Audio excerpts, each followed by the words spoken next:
ಶುಭಾಶಯಗಳು ನಿಮಗೆ. Thank you. ಈ ಸಂಭ್ರಮ ನೋಡಿ ನಾವು 2-3 ವರ್ಷ ಆಗಿತ್ತು ಸರ್. ಫೈನಲಿ ಅಭಿಮಾನಿಗಳ ಜೊತೆ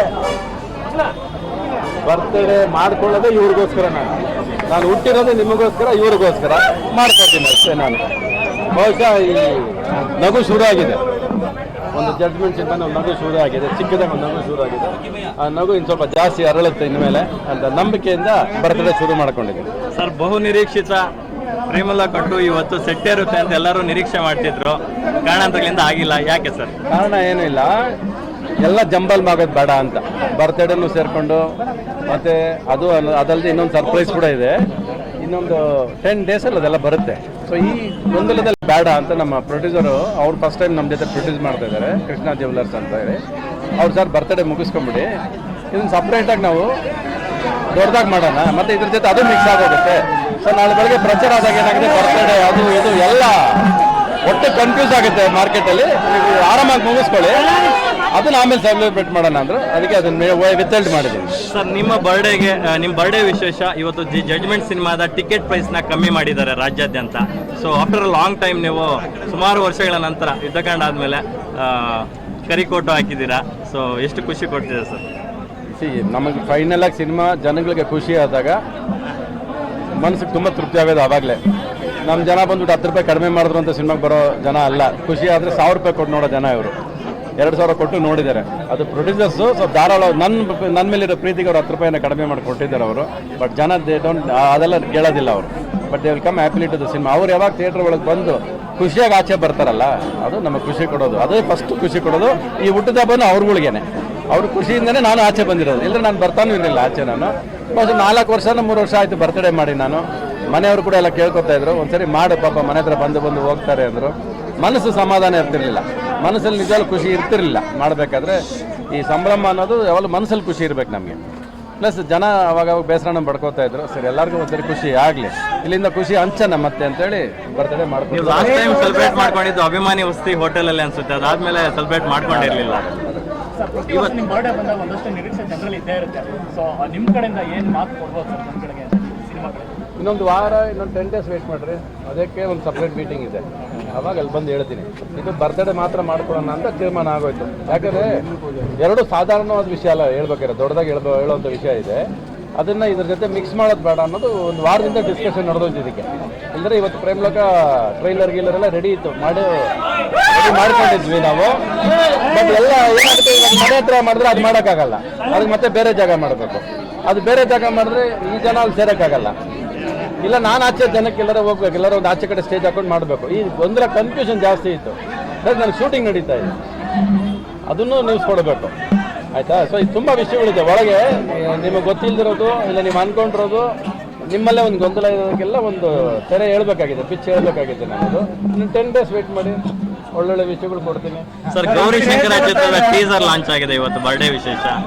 ಯಾವುದು ನಾನು ಮಾಡಿರೋದು ಅದು? ಹೌದು ಸರ್.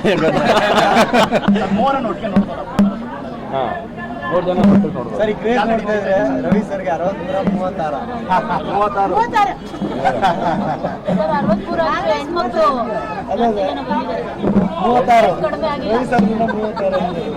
ನನಗೆ ವಯಸ್ಸು ಆಗಲ್ಲ, ಆಯಾಸನೂ ಆಗಲ್ಲ, ವಯಸ್ಸು ಆಗಲ್ಲ ನನಗೆ.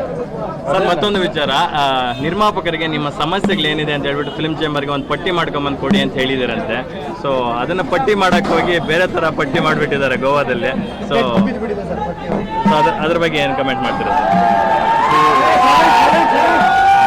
ಅದು ಇವಾಗ ಬೇಡ, ಅದು ಆಮೇಲೆ ಮಾತಾಡೋಣ. ಒಟ್ಟಿನಲ್ಲಿ ಸಮಸ್ಯೆ ಯಾವತ್ತು ಏನು ಅಂದರೆ ಪಿನ್ ಪಾಯಿಂಟ್ ಆಗಲೇಬೇಕು.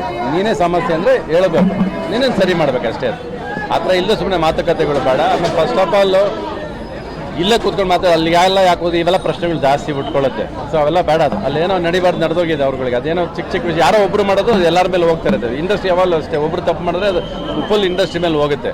ಸೊ ಪ್ರೊಡ್ಯೂಸರ್ಸ್ ಆದವರು ಎಲ್ಲೇ ಹೋದ್ರು, ಯಾವ ಥರ ಹೋದ್ರು ಜವಾಬ್ದಾರಿಯಿಂದ ನಡ್ಕೋಬೇಕು ಅನ್ನೋದನ್ನು ಹೇಳ್ಬೇಕಾಗುತ್ತೆ. ಜವಾಬ್ದಾರಿ ಬೇಕು ಎಲ್ಲೇ ಹೋದ್ರು ಕೂಡ. ಇದು ಒಳ್ಳೆ ವಿಷಯಗಳಲ್ಲ ಇವೆಲ್ಲ. ಸರ್, ಈಗ ಮೇನ್ ಲೀಡ್ ಆಗಿ 43 ವರ್ಷದಿಂದ ಜರ್ನಿ ಸರ್. ಬಟ್ ಬಾಲ್ನಟ್ನಾಗಿ 53 ವರ್ಷ ಆಯ್ತು ಇಂಡಸ್ಟ್ರಿಗೆ ಬಂದು. ನೀವು ಧೂಮಕೇತು ಫಸ್ಟ್ ಸಿನಿಮಾ ನಿಮ್ಮದು. 53 ವರ್ಷ ಸುದೀರ್ಘವಾದಂಥ ಜರ್ನಿ ಸರ್. ಬಾಲನಟ ಅನ್ನೋದಕ್ಕಿಂತಲೂ ಇಂಡಸ್ಟ್ರಿನ ದೊಡ್ಡ ಮಟ್ಟದಲ್ಲಿ ನೋಡಿದಂಥವ್ರು ನೀವು. ಈ ಒಂದು ಕ್ರೇಜು, ಈ ಒಂದು ಜನಗಳ ಒಂದು ನಿರೀಕ್ಷೆಗಳು ಯಾವತ್ತೂ ಕಮ್ಮಿ ಆಗದಿರೋಂತಹ ಏಕೈಕ ನಟ ಅಂದ್ರೆ 4 ಜನರೇಷನ್ ನೋಡಿದ್ದೀರಾ ಸರ್ ನೀವು. ನಮಗೆ ಸಿನಿಮಾ ಬಿಟ್ಟರೆ ಬೇರೆ ಗೊತ್ತಿಲ್ಲ, ಆಯಿತಾ. ಬೇರೆ ವಿಷಯ ಕಡೆ ಕಣ್ಣು ವಾಲೋದಿಲ್ಲ, ಮನಸ್ಸು ಹೋಗುತ್ತೆ. ಯಾಕೆ ಸರ್ ರಿಯಲ್ ಎಸ್ಟೇಟ್ ಮಾಡ್ಕೊಂಡಿಲ್ಲ, ಯಾಕೆ ಸರ್ ಮನೆ ಮಾಡ್ಕೊಂಡಿಲ್ಲ, ನನಗೆ ಅದ್ರ ಮೇಲೆ ಗಮನನೇ ಇರಲಿಲ್ಲ. ನನಗೆ ಮಾಡ್ಕೋಬೇಕು ಅನ್ನೋದು ಗೊತ್ತಿರಲಿಲ್ಲ. ನನಗೆ ಇವತ್ತು ದುಡ್ಡು ಕೊಡಿ, ನೀವು 1000 ಕೋಟಿ ಕೊಡಿ, 1000 ಕೋಟಿಲಿ ಸಿನಿಮಾ ಮಾಡೋದು ಹೆಂಗೆ ಅಂತ ಯೋಚನೆ ಮಾಡಿದೆ. 1 ಕೋಟಿ ಕೊಡಿ, 1 ಕೋಟಿಯಲ್ಲಿ ಸಿನಿಮಾ ಮಾಡೋಕ್ಕೆ ಯೋಚನೆ ಮಾಡ್ತೀನಿ. ಬೇರೆ ಬರೋಲ್ಲ ನನಗೆ, ಬೇರೆ ಬೇಡವೂ ಬೇಡ ಅಂತ ಮನಸ್ಸು ತುಂಬ ಹೊಡ್ಕೊಳ್ಳುತ್ತೆ. ಇಷ್ಟನೂ ಇಲ್ಲ ನನಗೆ. ಸಪೋಸ್ ರಿಯಲ್ ಎಸ್ಟೇಟ್ ಮಾಡಿದ್ದೆ ಅಂತ ಇಟ್ಕೊಳ್ಳಿ, ಏನು ಮಾಡ್ತಿದ್ದೆ ನಾನು? ಸಾಕು ಸಿನಿಮಾ ಅಂತ ರೆಸ್ಟೋರೆಂಟಲ್ಲಿ ಬಿದ್ದಿರ್ತಿದ್ದಿಲ್ಲ. ಸೊ ದೇವರು ಅದಕ್ಕೆ ನನಗೆ ಅವಕಾಶನ ಕೊಟ್ಟಿಲ್ಲ. ಇಲ್ಲ ಇಲ್ಲಿಗೆ ಇದೆ ಕೆಲಸ, ಇಲ್ಲೇ ಮಾಡೋವಂಥದ್ದಿದೆ. ಆಮೇಲೆ ಕನಸುಗಳು ಪರಿಸ್ಥಿತಿಗೆ ತಕ್ಕಾಗಿ ಮಾಡೋಕ್ಕಾಗಲಿಲ್ಲ, ಕೆಲವೆಲ್ಲ ಉಳ್ಕೊಂಬಿಟ್ಟಿದೆ ಹಂಗೆ. ನನ್ನ ಪರಿಸ್ಥಿತಿ ಇರ್ಬೋದು, ಮನಸ್ಥಿತಿ ಇರ್ಬೋದು, ಎಲ್ಲ ಗೊಂದಲಗಳಲ್ಲಿದೆ. ಬಟ್ ನನ್ನ ತಾಕತ್ತು, ನನ್ನ ಒಳಗಿರೋ ಆಸೆ, ಕನಸಿದೆಯಲ್ಲ, ಅದು ಯಾವತ್ತೂ ಕಡಿಮೆ ಆಗಿಲ್ಲ. ಅದನ್ನು ಪೂರ್ತಿ ಜನಗಳಿಗೆ ಕೊಡೋಕ್ಕಾಗಿಲ್ಲ. ನಾನು ಯಾವಾಗಲೂ ಒಂದು ಮಾತು ಹೇಳ್ಕೊಂಡೇ ಬಂದೀನಿ, ನನಗೆ ಪ್ರೀತಿ ಬೇಕು ಸಿನಿಮಾ ಮಾಡಬೇಕಾದ್ರೆ. ನಮ್ಮ ಅಪ್ಪ ಕೊಟ್ಟಿದ್ದು ಪ್ರೀತಿ ಬೇಕು, ನಮ್ಮ ಅಪ್ಪ ಅಮ್ಮ ಕೊಟ್ಟಿದ್ದು ಪ್ರೀತಿ ಕೊಡಬೇಕು ನನಗೆ. ಅದು ಕೊಡೋಕ್ಕಾಗೋದು ಯಾರು ಇವಾಗ?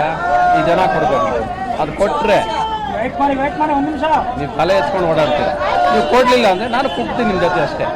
ಆ ನಂಬಿಕೆ ಕೊಡಬೇಕು ನೀವು. ನನ್ನ ಕೇಳಿ ಸಾಕತ್ತು ಇವತ್ತಿಗೂ ಇದೆ.